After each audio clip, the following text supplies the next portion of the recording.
días. Buenos días a todos.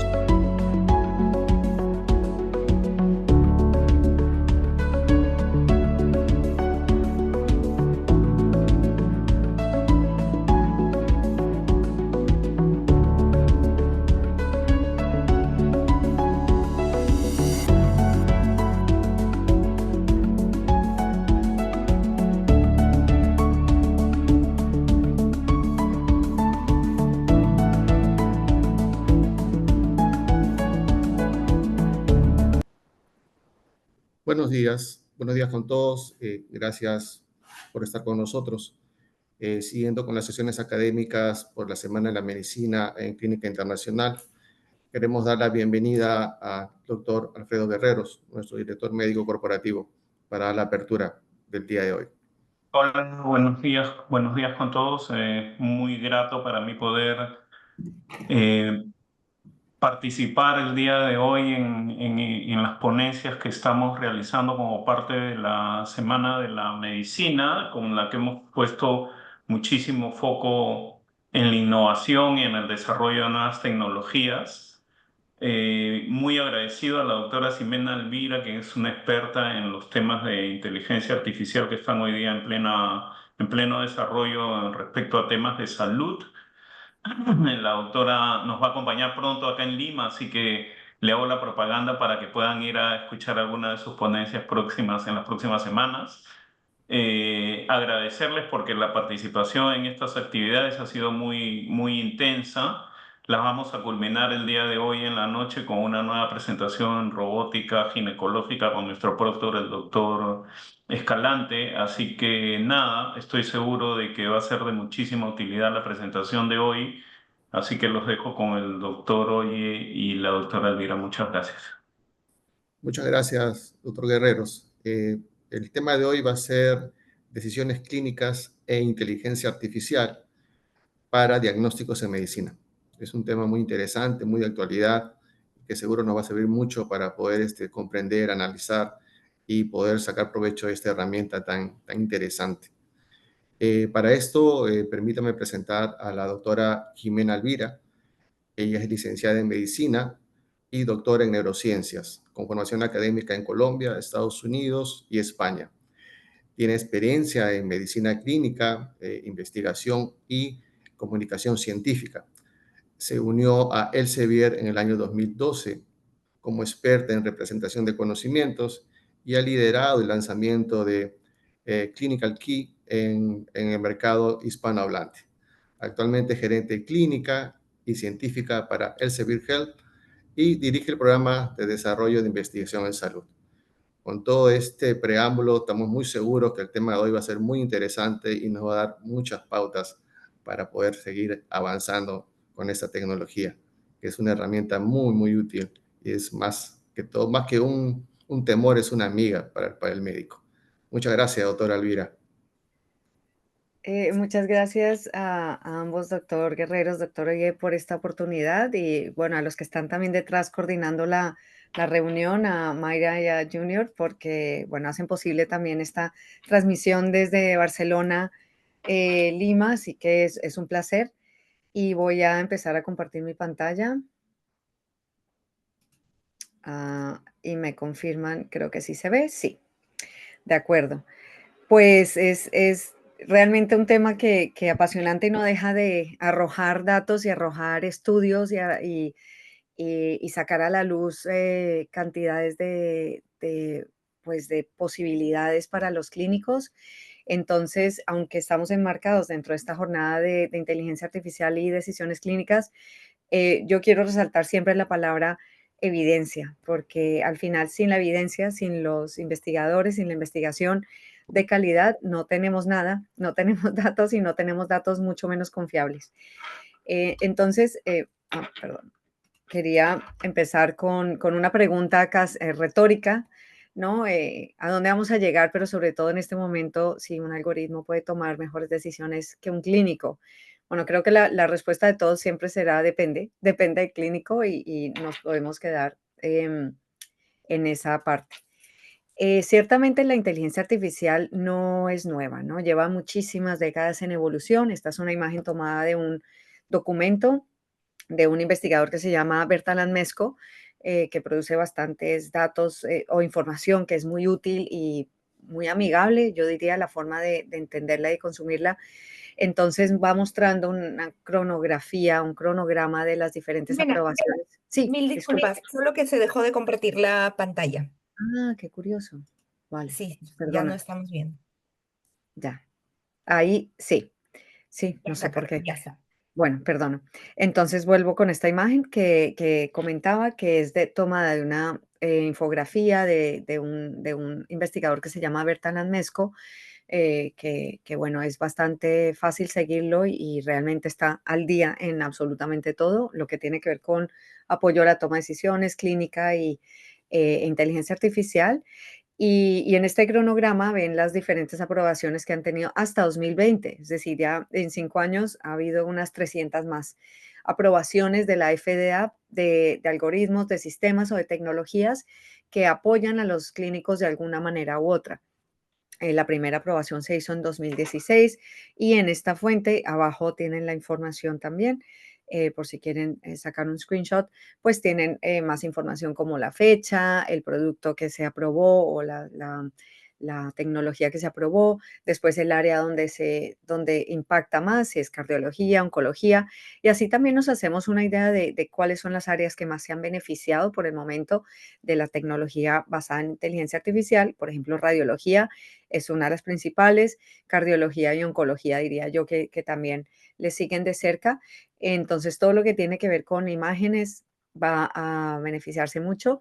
Y después estamos hablando también de desarrollos de identificación o desarrollo de diagnóstico, y por ejemplo la oncología se va a ver incluso más beneficiada de ello.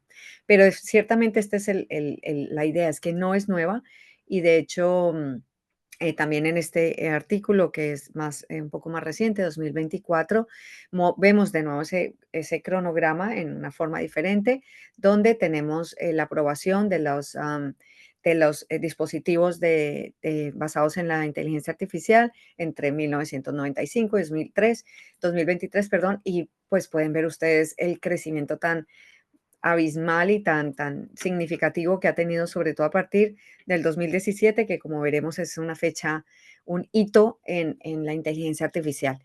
Y la línea roja mostraría los que han sido aprobados para población pediátrica. No se quedan atrás, pero ciertamente el adulto por ahora tiene mucho más aplicaciones o muchos más desarrollos y bueno, también entendemos la población tan vulnerable y sensible que es la infantil. Pero de nuevo, esto ha sido abrupto y pues problema que nos encontramos los clínicos, ¿no? Porque a pesar de este desarrollo, creo que esto va por un lado, pero por otro lado, nosotros los clínicos nos vemos abogados así, tenemos una ayuda por un lado y aparentemente esto viene cosiéndose desde hace mucho, pero a lo que nosotros nos respecta y lo que nos toca más estrechamente, pues no nos vemos siempre tan beneficiados porque al final el volumen de datos ha ido creciendo y creciendo de forma descomunal. Quería siempre traer por eso la evidencia a colación porque se nos hace muy complejo como clínicos estar al día y manejando absolutamente todos los datos que se publican. Y es ahí donde de pronto más adelante hablaré un poco de cómo hemos abordado esto. Esta es una imagen de Medline. Todos sabemos que ahora con las restricciones de Estados Unidos, Medline está un poquito en pausa, pero estos datos de 2023 no se han actualizado tampoco, pero sí nos muestra algo interesante que no espero que disminuya, claramente no tiende a disminuir, a menos que con el COVID, después de COVID tiende a retornar a niveles basales un poco la investigación, pero claramente no desaparece porque además con el COVID nos dimos cuenta de la cantidad de datos que necesitamos y la cantidad de investigación. Pero el punto es que ustedes pueden ver la cantidad de citas que se agregan a Medline diariamente o al año, y esto significaría que se equivale, si hacemos una división sencilla, 2.4 citas por minuto.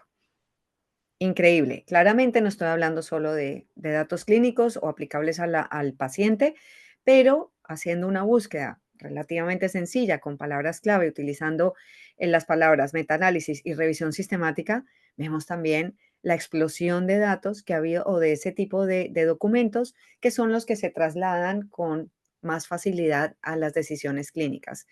Creo que nadie es capaz de evaluar, siquiera entender, a veces con las diferentes formas como se escriben los artículos, entender las implicaciones de cada metaanálisis que hay, cada revisión sistemática.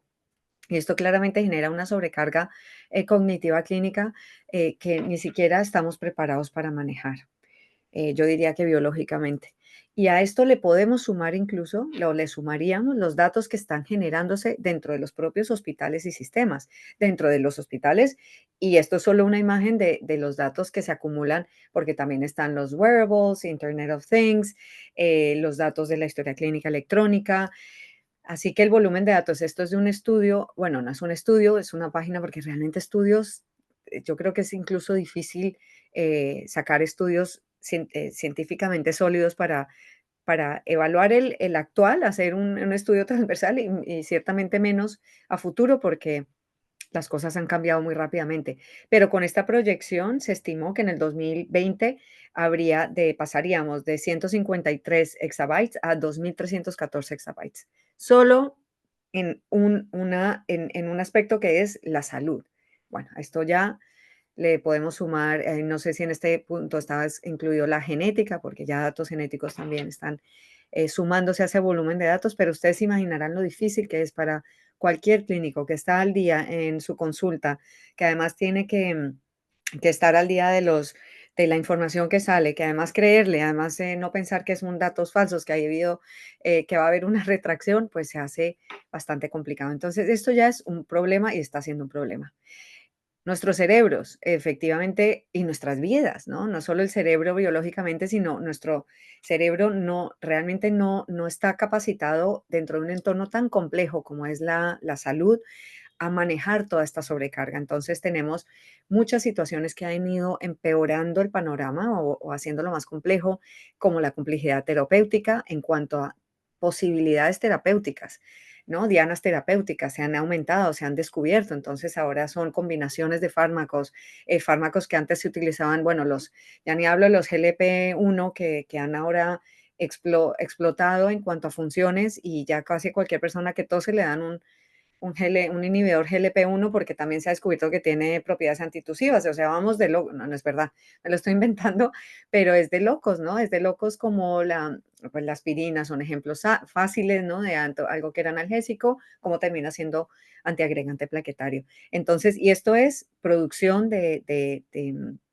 fármacos y también de métodos diagnósticos, bueno, y el médico tiene que ir utilizando todo su memoria y todo su raciocinio para entender esto. Obviamente, a medida que vivimos más, tenemos más posibilidades de tener comorbilidades. Yo creo que yo ya tengo como 3 o 4, así no las quiera admitir, pero es lo que va a ir pasando necesariamente. La multimorbilidad, pues es una realidad. Los pacientes ya llegan informados. En estos días he estado haciendo formaciones de clínica QI y demostraciones de producto.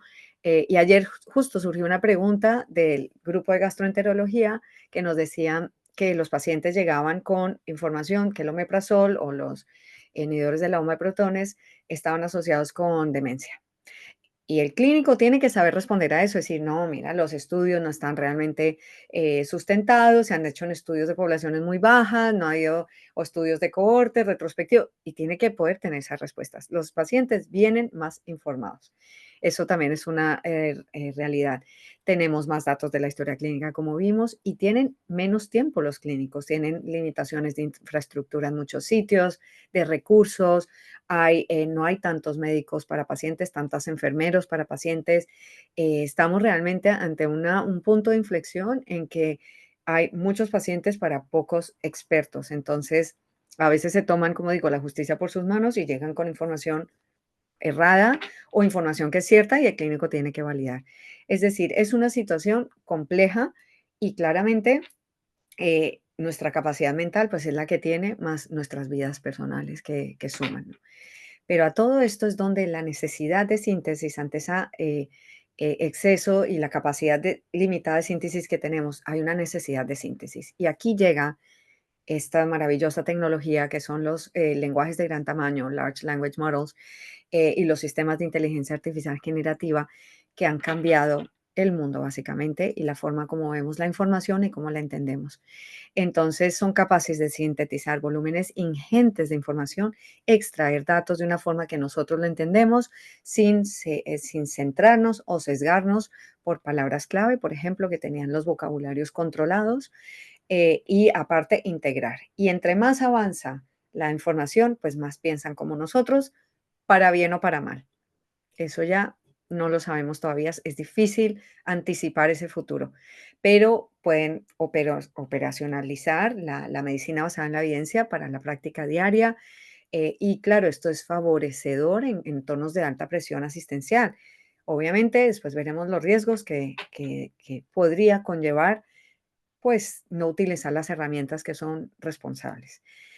Por lo tanto, en este momento, porque como digo, ya no sabemos qué va a pasar mañana casi, los sistemas no reemplazan que hay actualmente disponibles para la toma de decisiones o para apoyo a decisiones, no pueden ni deberían reemplazar nuestro juicio clínico porque tenemos unas capacidades que no son únicas a los humanos, la empatía, la posibilidad de correlacionar en pasado y presente e incluso futuro diferentes circunstancias o posibilidades, con lo cual eso va a depender de cómo se están entrenando los sistemas y pues eso tiene unos costes operacionales y unas limitaciones de recursos. Pero todo eso puede cambiar. Eh, y claramente es necesario que siga cambiando porque si ustedes recuerdan a la típica pirámide de la evidencia que tenemos acá arriba, que esta es la medicina basada en la evidencia tradicional, es solo la punta del iceberg en este momento. Es decir, tenemos información de estudios básicos, de medicina, de investigación básica, después saltamos a la clínica. Bueno, de hecho aquí ya ha saltado la clínica. Así, por aquí tenemos toda la básica, incluso tenemos observacionales, después vamos a los estudios aleatorizados controlados, vamos a las revisiones sistemáticas, guías clínicas basadas en evidencia, bueno, hasta que llegamos ya al salto en humanos, sí se puede. Pero está toda esta cantidad de información que está por debajo de ese nivel. Esto es una publicación maravillosa de un autor que se llama Subaya, y realmente nos propone esto nuevo, ¿no? Tenemos tanta información que está proveniendo de diferentes sitios donde antes, que no son controlados por el humano necesariamente. Bueno, datos de investigación claramente, datos de investigación básica, pero después tenemos de toda la investigación básica, panómica, genómica, proteómica, los datos de los determinantes sociales que también se están incluyendo, ¿no? Que tanto influye la dieta, el estrés, el no tener un servicio cercano. Todo esto se supone que nuestro cerebro tendría que estarlo compaginando y mezclando. Necesitamos algo que nos ayude a poder entender todas estas relaciones, ¿no? Y realmente si queremos ir a un futuro donde la medicina sea personalizada de verdad, que tenga en cuenta mi genoma idealmente, las predicciones, lo que se conoce, las posibilidades de mi entorno, pues es lo que vamos a tener que hacer. Entiendo que no pasará en el mismo desarrollo a todo el mundo o en todo el mundo no pasará de igual forma. Siempre hay desigualdades, desafortunadamente, pero la idea es que este es el futuro o el futuro o el presente que necesitamos, con el que necesitamos lidiar. Y un ejemplo, no muy reciente, pero de cómo la básica o lo que pasa en básica salta después a generar un cambio tan importante en el humano que afecta su seguridad y bueno, su vida incluso, pues es esto, ¿no? Como de un artículo original donde detectan una mutación, ¿no? Una sensibilidad del gen HLA-B507, de la SNP, de la mutación. Después de muchos pasos, se convierte en el medicamento en una contraindicación o en un warning, ¿no? En una alerta. Los pacientes que llevan este alelo no están a mayor riesgo de hipersensibilidad, por lo tanto, debería considerarse otro medicamento casi. Esto es como tendría que ocurrir las cosas, como tendrían que ocurrir. El problema o la situación actual es que ocurren en un lapso de tiempo bastante grande. Ese tiempo se va a ir acortando a medida que haya sistemas que nos permitan realmente cuestionarnos, que nos permitan idear mejores estudios, tomando mucha más información en cuenta y nos propongan nuevas ideas de investigación. Y esto va a ir pasando justo además el creador de OpenAI, creo que se llama algo Adler, algo así, Ian Adler o Adam Adler, no sé, dijo, esto es lo que yo espero, este es el futuro que yo veo con ChatGPT 5, que me cuestione, que yo pueda hablar con él y decir, o con ella, y decirle, mira, tengo esta idea de una investigación, pero realmente es que han salido estos datos, pero no tengo muy bien pensado cómo podría ser ese proceso, ese procedimiento, y que juntos lleguen a algo mucho más potente que solos, ¿no? Que cada uno por su lado. Y llegaron ciertos hitos en ciertos momentos. Para nosotros el más cercano y el que todo el mundo ha conocido es el hito de 2022 y se llama The ChatGPT Moment, ¿no? Este conversador de un generador pre-trained transformer, como se diga en español, transformador preentrenado. En ese momento pudimos realmente conversar con una herramienta y actualmente se puede conversar con varias de sus transformadores porque la capacidad de analizar información no estaba contemplada, no había saltado, como dicen, al mainstream, ¿no? A nosotros, a los humanos de a pie, de a calle, no habíamos podido aprovechar y disfrutar esta tecnología hasta que salió el primer ChatGPT. De hecho, como pone aquí, en 1.000 millones, llegaron a 1.000 millones de usuarios, 1.000 millones en solo 90 días. Increíble, eso ni las propagandas de Coca-Cola, o sea, increíble. Entonces, esto generó una democratización de mucha información, con todos los riesgos que tenía, desde luego, y sigue teniendo, pero permitió que gente de todos los aspectos, de todos los ámbitos, de todas las proveniencias pudieran conversar y obtener información relativamente fidedigna. Obviamente, era relativamente. De hecho, por ejemplo, en la investigación, que es donde más trabajo, más que todo en investigación, en la producción científica de la investigación, en la salida de la producción científica, es poder que poblaciones que no tienen el inglés como su idioma eh, original, no sé, en diferentes países, en regiones de África, en India, aunque hablen muy bien inglés, pero el inglés científico es diferente, tuvieran la posibilidad de entrar a revistas más potentes porque se democratizó eso y pudieron escribir de una forma diferente. Entonces sí tuvo muchas implicaciones, pero esto fue el momento ChatGPT. Y esto surgió del 2017, un artículo titulado Attention is all you need, porque los autores o los investigadores que crearon el modelo en ese momento generaron, pues yo no lo sabría explicar mucho menos en detalle, es como definieron un sistema que tendría que poner atención a lo que había hecho anteriormente el sistema y basar sus predicciones en el contexto y no solamente en probabilidades por la palabra más cercana o algo así. El caso es que el artículo, que además ni siquiera creo que pasó por peer review, increíble me pareció, está en esta fuente, está en Archive, que es un servidor de preprints, y se llamaba así. Y a partir de ahí han generado en otra página, encontrar esta historia corta que dice historia corta en apenas 5, 8 años, ha pasado todo esto. Y estos son los principales hitos, ¿no? En el 2017 se crearon los transformadores, después se creó un GPT, que ya se hizo algo más parecido a lo que nosotros conocimos como ChatGPT, ahí fue the ChatGPT Moment, y han ido evolucionando hasta DeepSeek, que aparece ahora hace poco, bueno, este año, no, ya no va a ser hace poco, pero es este año, con una tecnología mucho más robusta, más hábil y más barata. Entonces, si yo estoy trabajando en un artículo y quiero a que me haga un resumen para ponerlo más bonito, que me ponga unas palabras más gramaticalmente correctas, ChatGPT me vale bien. Pero si yo trabajo en algo más sofisticado, no sé, en lanzamiento de cohetes a la NASA, en la NASA o algo así, bueno, pues o una cirugía robótica a distancia, pues me voy a beneficiar muchísimo de tener una tecnología que sea más potente para crear nuevos algoritmos, que sea potente y más barata, que consuma menos recursos idealmente. Y esta es la historia que hemos tenido. Entonces hay 4 hitos muy importantes por ahora.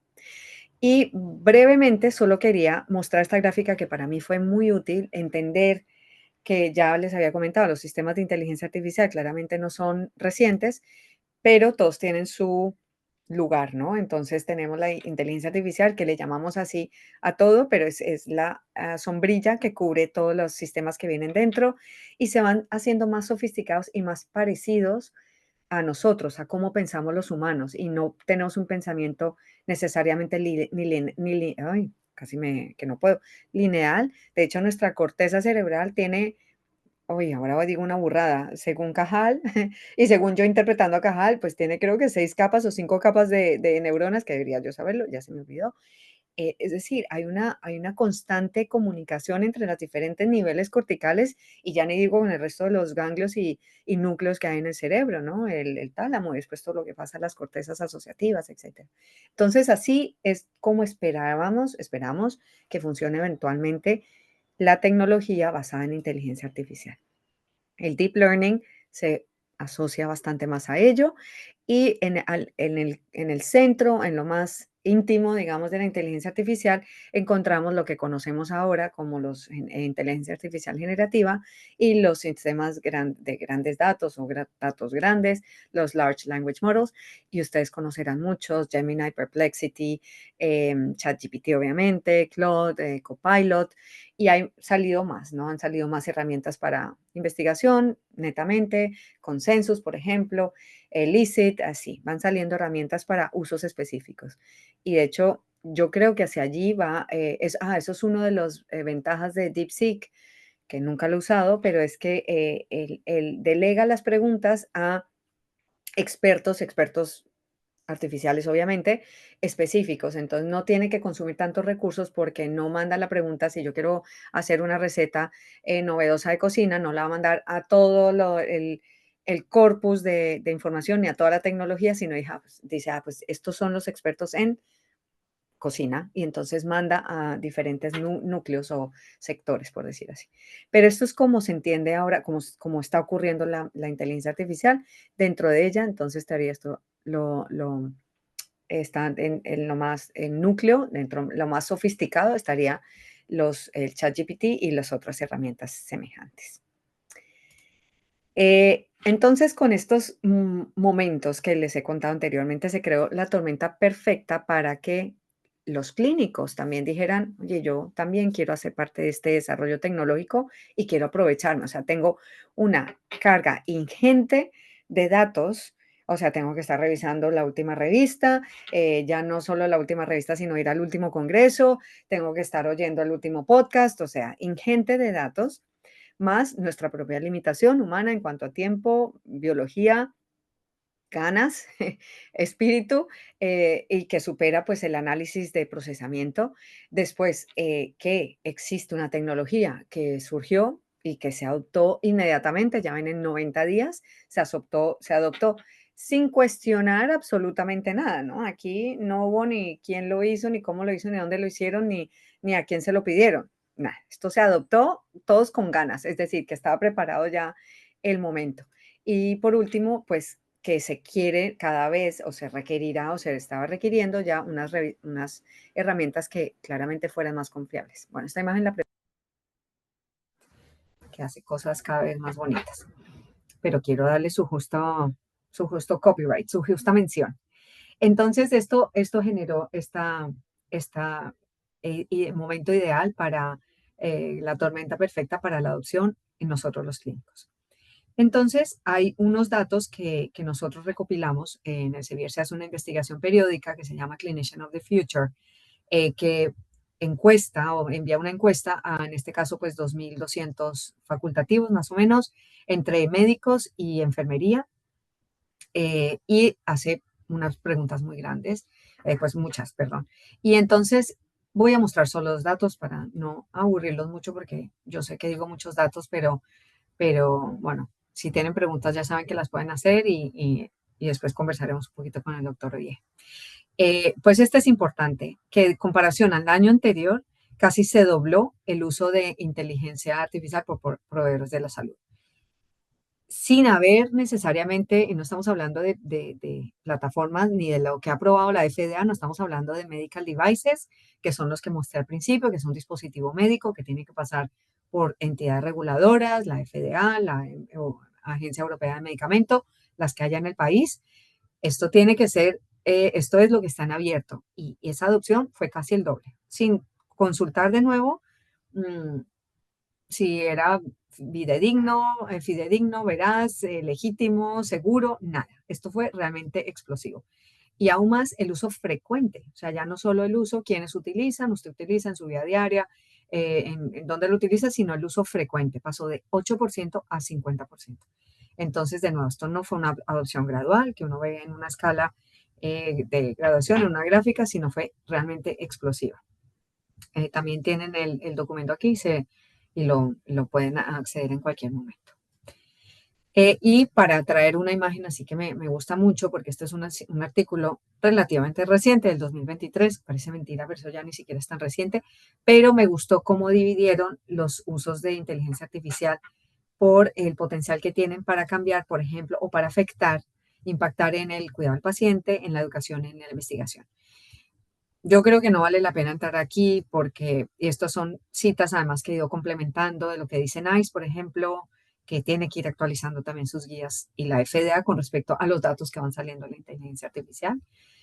Pero bueno, aquí se recoge bastante bien todo y solo les traigo la imagen para, pues, porque es bonita y porque tenemos que pensar en todos los ámbitos clínicos, porque afectan al clínico eventualmente, donde impactan, ¿no? En la educación tenemos la forma de crear simulaciones, entornos de realidad aumentada, inteligencia artificial claramente para crear casos, para crear situaciones, recrear situaciones. Así que el Sevier está usando también muchos de estos sistemas con sus propios... Ah, no puse el resto. Vaya por Dios. Bueno, de todas maneras, él no lo había, era pues más dentro del artículo y no sé por qué, no salió una animación, pero era sobre la investigación. Y para mí en la investigación, pues claramente el procesamiento del texto, se los voy a decir porque me lo sé, afortunadamente, procesamiento de texto, traducciones y adaptación a un lenguaje que sea científico. Y también pues sí estaba, bueno, mejorar la redacción científica, extraer y analizar datos, no sé por qué se demora tanto, y optimizar las estrategias de búsqueda, revisión de información, extracción de datos, comparaciones, sacar conclusiones. Entonces ustedes verán en Acrobat ya tiene el AI Helper, en Scopus tenemos Scopus AI también para ayudar. Ah, algo pasó. A ver, disculpen que algo pasó, pero no sé si ya puse mi video. Sí, ya Súper, te Cindy, vemos. ya te vemos. Pues yo lo tengo aquí activo, pero a ver si poniéndolo nuevamente. Ahí está, perfecto. Ah, no sé, Mayra, si me estás viendo, Sí, pero te vemos ahora. Te hemos escuchado yo no fluido, te solo no escucho, te me veíamos escuchan, por a un mí me momento. escuchan a mí, porque no te escucho. A ver si lo tengo acá, buen día. Bueno, no sé si me escuchan alguien que haga así con el dedito y si me están viendo, porque entonces no sé qué pasó. Ah, sí, gracias. Gracias, genial. Pues bueno, esto para la investigación. Entonces ahí tienen el artículo, es Klusman 2023. Genial, muchas gracias. Bueno, claramente ahora venimos a los riesgos, ¿no? Y esto será lo siguiente que hable. Después de los riesgos hablaré, bueno, qué podemos hacer para controlarlo, ¿no? Ya estamos entrando, o sea, antes era un panorama bastante grande. Voy a resumir un poquito de lo que había hasta el momento, aprobaciones de la FDA con de dispositivos médicos asociados o apoyados en inteligencia artificial desde el 2016, la primera aprobación, y ya ha habido, no sé, son más de 900 o 1000 aprobaciones ya.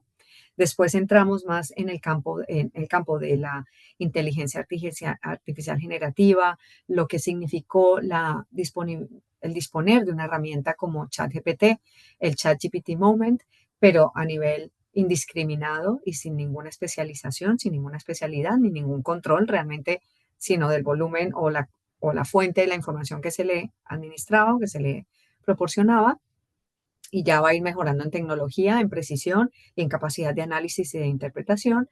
Y después, cómo los clínicos llegamos a adoptar rápidamente estas herramientas sin mucho reparo, ¿no? Realmente saltando rápidamente al carro de la confianza y decir, ah, pues esto me está resolviendo mis dudas. Claramente aquí viene un problema y es que este principio de garbage in, garbage out se conoce desde siempre en todos los sistemas de programación, se conoce. Eh, todos los algoritmos, todo lo que yo introduzca, si no tiene un buen sustento, si no está bien hecho, si no hay un buen procesamiento de datos, no hay una ética detrás de esto, pues va a generar la evidencia que puede generar o los datos o las respuestas que puede generar. Entonces pasamos de una práctica basada en la evidencia, la mejor evidencia disponible, a una práctica basada en cualquier evidencia. Y ahí nos topamos con problemas y por eso siempre hay que ir a las fuentes, se inventan las referencias, yo lo sigo viendo, hoy mismo lo vi en Copilot, estaba buscando una referencia, me dio una, no era, eh, con lo cual hay que conocer las fuentes, también hay que ser escépticos porque estos sistemas que están en abierto, llámese ChatGPT, Copilot, Gemini, eh, Elise, todos están creados para complacernos, para darnos siempre una respuesta, así sea equivocada, errónea, imprecisa, que tenga sesgos o incluso que sea dañina para el paciente, porque no es su objetivo. Van mejorando, pero no es su objetivo. Y aparte están entrenados con literatura de por lo menos hace un año. Antes eran 2, pero ahora por lo menos hace un año. También entiendo que estará mejorando eso. Y aparte puede acceder a fuentes que no son, que tienen no todo el conocimiento. Es decir, ellos no pueden entrar a Scopus, no pueden entrar a PubMed, no pueden entrar a las guías de la NCCN o de ESMO o las guías de cualquier país. No tienen los derechos para hacerlo, no lo van a poder hacer. Si lo están haciendo, van a eventualmente dejar de hacerlo, con lo cual la información siempre va a estar sesgada. Normalmente acceden a preprints para que cuando vean los datos pidan referencias, si las siguen consultando y digan de dónde viene, van mucho a preprints, a medRxiv, Archive, van también a ResearchGate, que es donde los clínicos a veces suben sus artículos. Entonces, realmente esto se vuelve un problema para el clínico que tiene que tratar un paciente o que ir a tomar una decisión clínica. Y esto está peor, bueno, yo aquí esto parece que tenga todas las noticias malas, pero no es así, es que el panorama no es muy positivo, ¿no? Estos son los problemas con los que nos enfrentamos los investigadores, los que quieren publicar y los clínicos, que ya no saben ni lo que pueden leer, porque al final hay algo, este es el peor para mí, bueno, todos son malos, son los paper mills, donde uno como persona natural escribe a una plataforma, le llega una opción y uno puede pagar por aparecer en un artículo, en el primer puesto, por ejemplo, aquí, en el primer puesto, en el segundo, en el tercero y cuarto.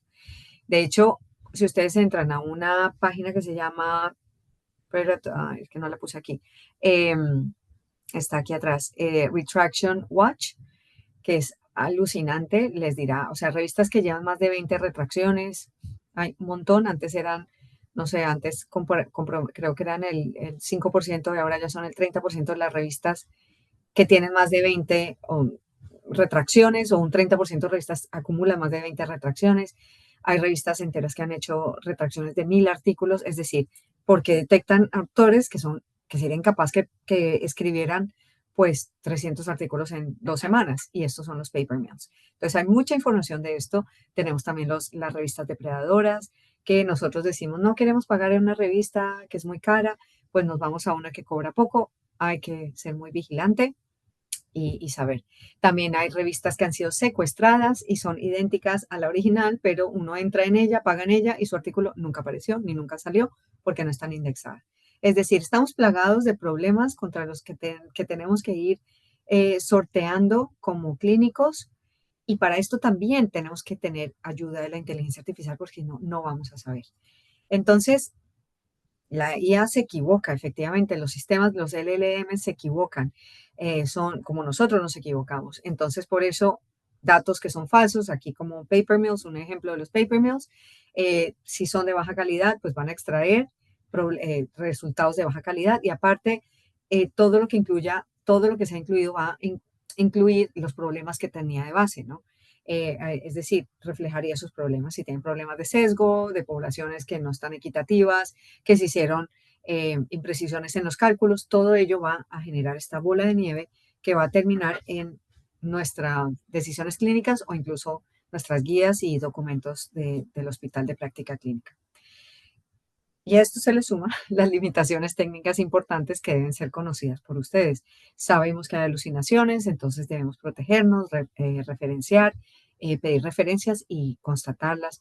Hay sesgos en los datos de entrenamiento, la forma como hacemos el prompt también condiciona la forma de que nos responde, entonces hay una sensibilidad al orden y a la cantidad de información que ponemos, no están alineados con las guías clínicas en gran parte porque no puede entrar a los sitios, repositorios válidos y actualmente éticos para donde se propone, donde se ponen los documentos científicos, como Medline o como Scopus o Web of Science.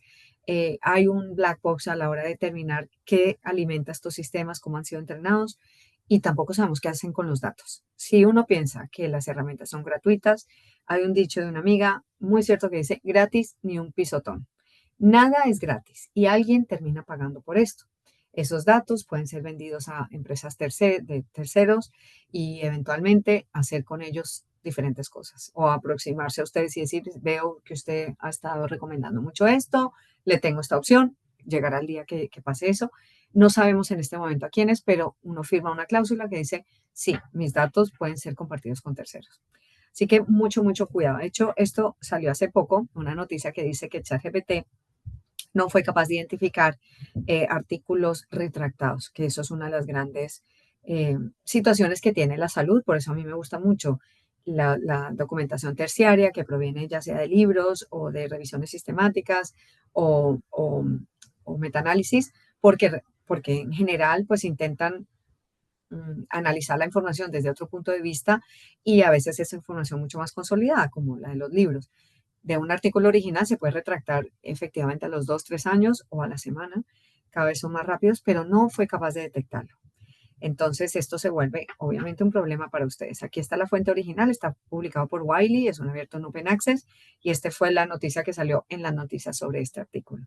Entonces, ¿cómo es de importante dudar de lo que se nos está presentando? Pero también hay escepticismo, ¿no? Y este artículo recoge cuáles son los principales módulos o áreas en las que los clínicos reportaron o dijeron tener escepticismo sobre las herramientas de inteligencia artificial, que si bien se han adoptado, ustedes vieron a una velocidad increíble, en 8 en 2004 utilizaban frecuentemente a 50%, de todos modos en la clínica ciertamente hay escepticismo y nos enfrentamos con eso diariamente con los clientes, cuando tienen que ver sus políticas y revisarlas y que los médicos se aseguren, no solo medicina, toda enfermería, fisioterapia, todas las medicinas, los profesionales de la salud que están utilizando, cómo lo están utilizando, en qué circunstancias. Pues estos son los módulos, este es un artículo muy bonito. Entonces, al final nos topamos también con esta tormenta perfecta de riesgos y que nosotros tenemos que asegurarnos como clínicos que estamos usando algo que sea no solo potente, es decir, que sea mejor de lo que ya tengo, es decir, más rápido, más hábil, más preciso, pero que sea seguro, que sea confiable, que sea transparente, que sepamos de dónde viene la información y que sean diseñados específicamente para operar en un entorno tan complejo como es el clínico. No estamos hablando, bueno, no es por demeritar ni mucho menos una cocina, pero estamos hablando de muertes, bueno, también se puede morir envenenado, pero de muertes que pueden ocurrir o de morbilidad, tenemos que ser estrictos e impecables en nuestros procederes como lo somos en la clínica. Entonces, ¿cómo podemos hacer? ¿No? ¿Qué podemos hacer? ¿Cuáles son las soluciones concretas? Y obviamente no puedo dejar a un lado, ya que estoy terminando, la maravillosa herramienta que tienen ustedes en este momento y bueno, dar obviamente un llamado de agradecimiento a la Clínica Internacional y al doctor Guerreros por haber confiado en Clinical Key AI, porque sin querer hacer product placement, pero sí un poco, es la herramienta que tienen ahora disponible en general en el mundo para confiar en lo que están viendo. Que no es perfecta, seguramente. Que estamos trabajando en ella, por supuesto. Todos los días estamos machacando a los equipos de producto con esto puede salir mejor, esto no salió tan bien, esta pantalla me estorba aquí, ¿cómo hacemos para cambiarla? Todo el tiempo estamos invirtiendo esfuerzos, recursos en hacer esta plataforma mejor. De hecho, incluso los reportes de uso que tenemos que son muy bonitos. Tienen, hablamos con los de ciencias de datos, entonces les escribo, les digo, oye, aquí no podrías meter esta métrica también, sí, hagamos esto. Es decir, realmente estamos en consonancia para hacer algo útil para ustedes y que sea seguro. Y algunas de los elementos que quiero resaltar, no solo de Clinical Key AI, pero ustedes verán muchas semejanzas, es que tenemos y se asemejan, vienen de estas dudas o estos riesgos que han detectado las personas que están involucradas en el estudio. Tiene que haber una confiabilidad clínica. Los Large Language Models, por su forma, por su arquitectura, la inteligencia artificial generativa, genera alucinaciones, genera sesgos, genera toxicidad. Esto se ve compensado o se vio mejorado con utilizando sistemas como la generación aumentada por recuperación, RAG Architecture, porque nosotros proporcionamos, o los que la utilicen, que no es nueva ni es nuestra, proporcionan el contenido que debe utilizar para dar las respuestas. Es un contenido que claramente tiene que haberse validado, que sea un contenido útil, ético, de alta calidad, pero esto ya es un sistema que es más transparente que el LLM o la GAI.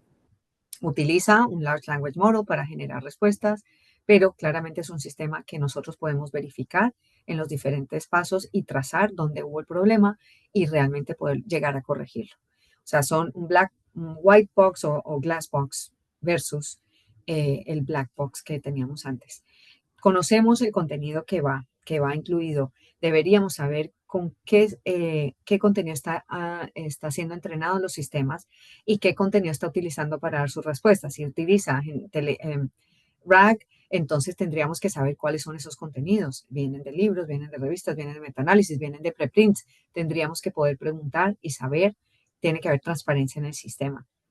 También tiene que haber una credibilidad y validación de los datos, porque esto va unido a la ética. No, los sistemas actualmente, yo diría que en ningún momento, espero que no, porque sería el acabose de la raza humana de nosotros, tenemos que dejar al humano en todo el ciclo de verificación. Entonces, tiene que haber validación, no solo que las respuestas sean precisas, que hayan el Precision and Recall, hay varios sistemas para evaluar la inteligencia artificial, varias métricas, pero tiene que haber un humano que diga, esto es cierto porque en mi contexto, con mi experiencia, de lo que conocemos como clínicos que hemos recuperado, podemos decir si esto es correcto o no es correcto. La máquina, como dije al principio, no nos debería reemplazar, menos en este contexto de la salud. Entonces, debemos nosotros estar en constante validación de nuestros sistemas. Tiene que haber un clinician in the loop o human in the loop approach. Esto es lo que se ha validado como más perfecto actualmente para asegurar la ética, disminuir el sesgo, disminuir las alucinaciones y asegurar la seguridad, valga la redundancia, de las respuestas que estamos publicando, que estamos emitiendo. Y que claramente la interfaz sea útil y sea agradable para ustedes, para los usuarios finales, que se use, ¿no? Si hay problemas, porque queremos que las búsquedas se puedan borrar o que se puedan resaltar o que tengan la caja de búsqueda más grande, pues eso todo es retroalimentación que nosotros escuchamos y en cualquier sentido, pues hay plataformas que yo uso más porque me gustan más.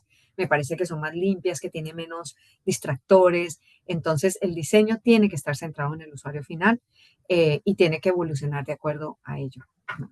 Claramente tiene que adaptarse a sus necesidades y a lo que el mundo exige.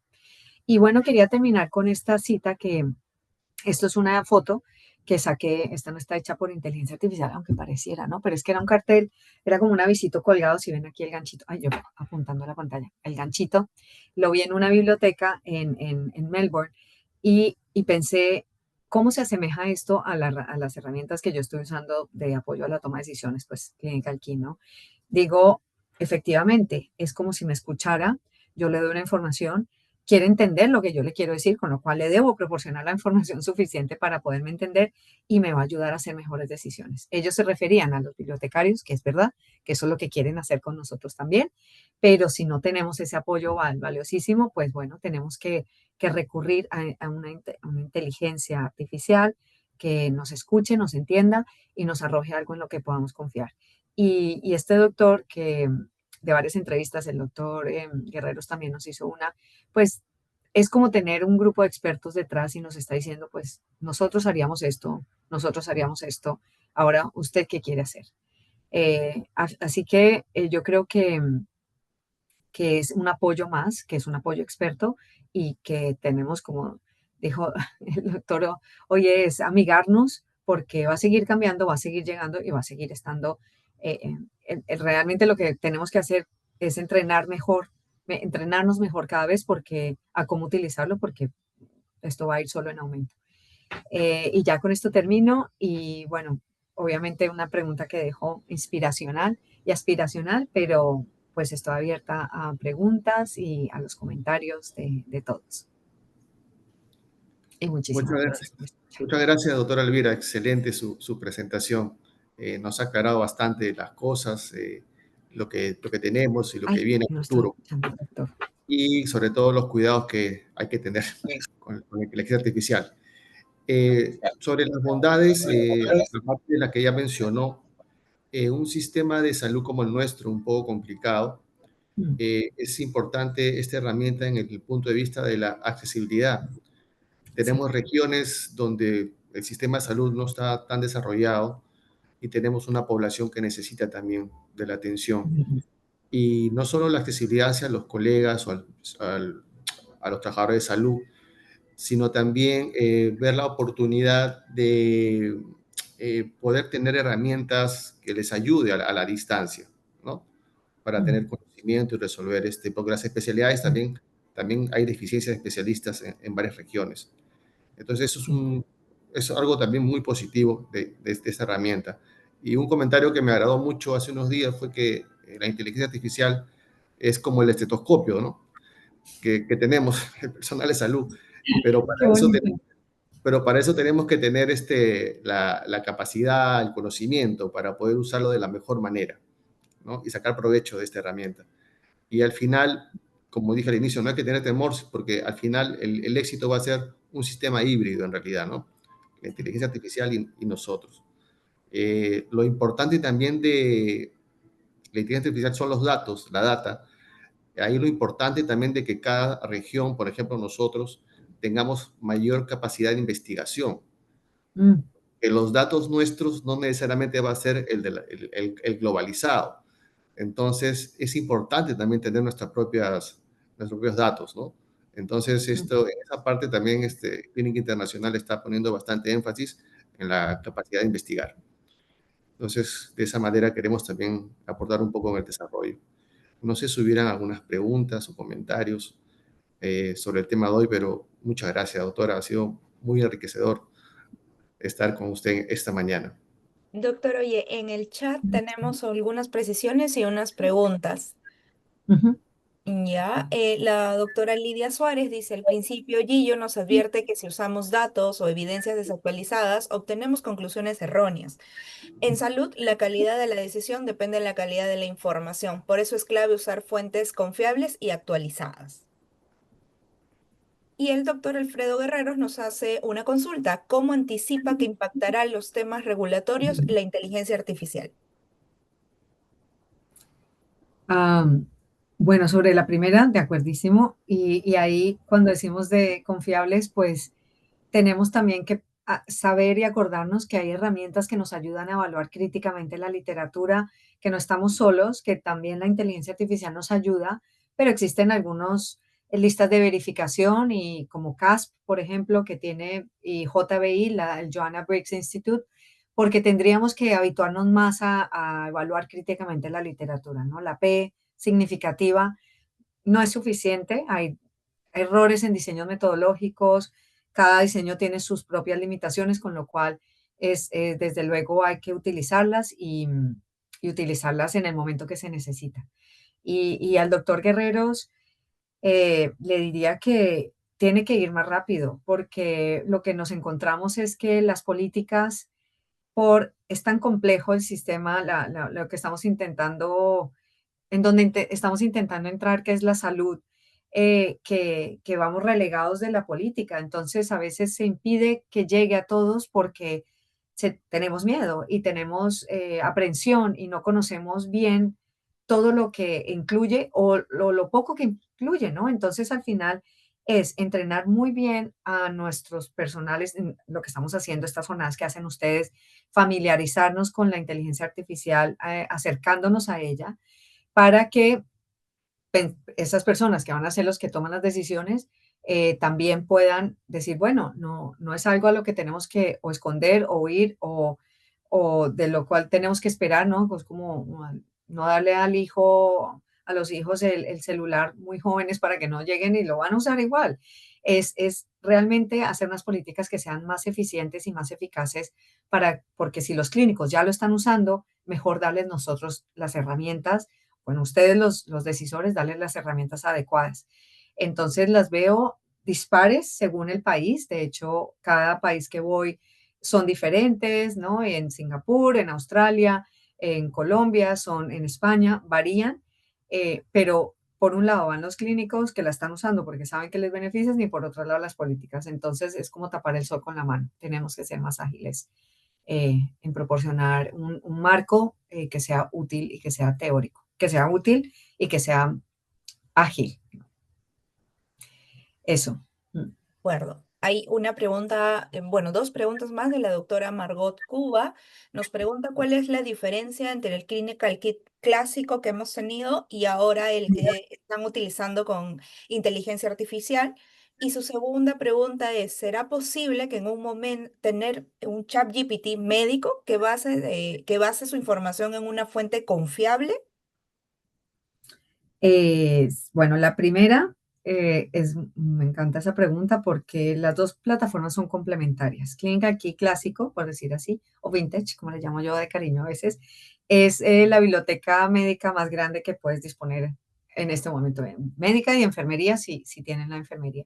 Entonces ahí no solo habría contenido textual, en forma de texto, textual, forma de texto, sino hay 4 millones de imágenes, de 30.000 videos. Hay acceso a la clinicaltrials.gov, donde están los registros de ensayos clínicos.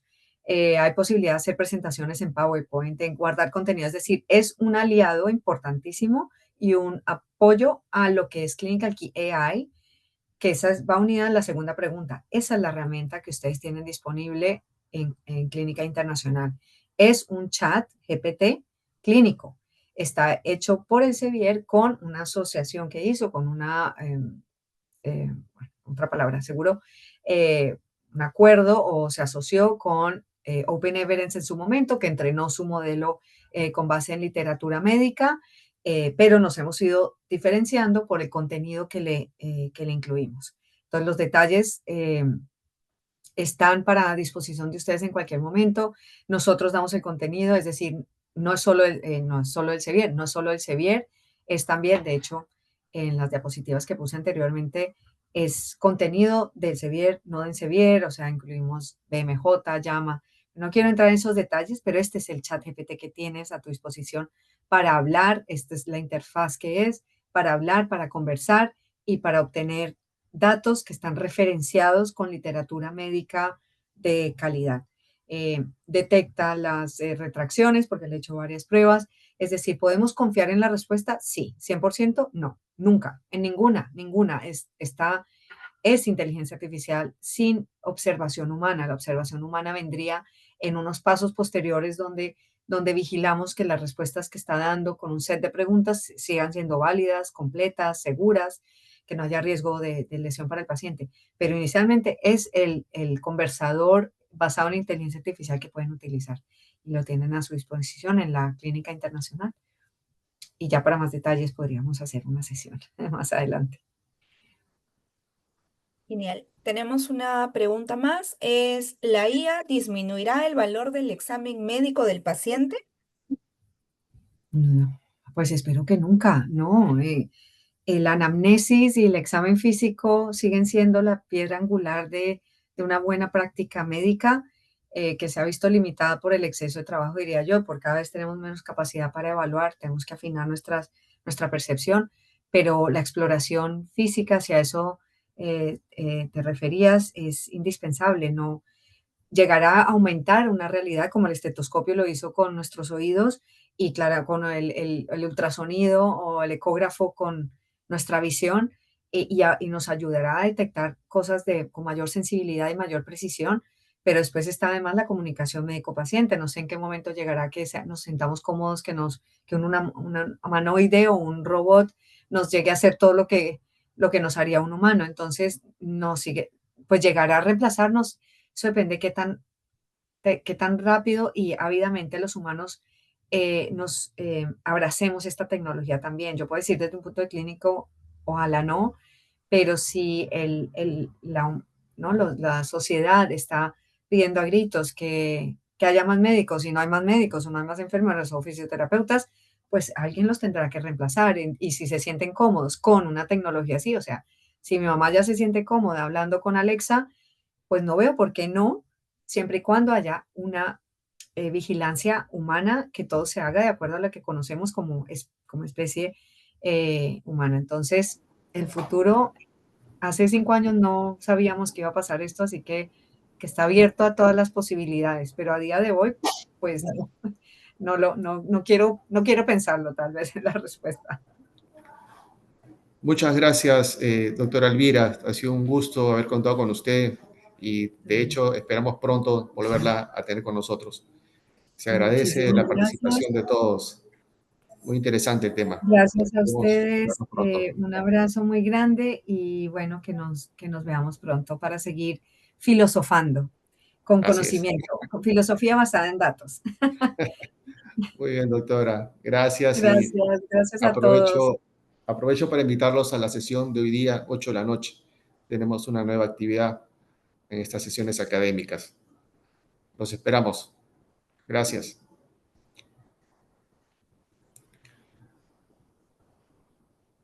No olvidar, tenemos la sesión hoy día, 8 de la noche, sobre cirugía robótica en ginecología, dada por el doctor Vázquez y el doctor Escalante hará el síndrome de las segundas víctimas. Los esperamos. Buenas noches.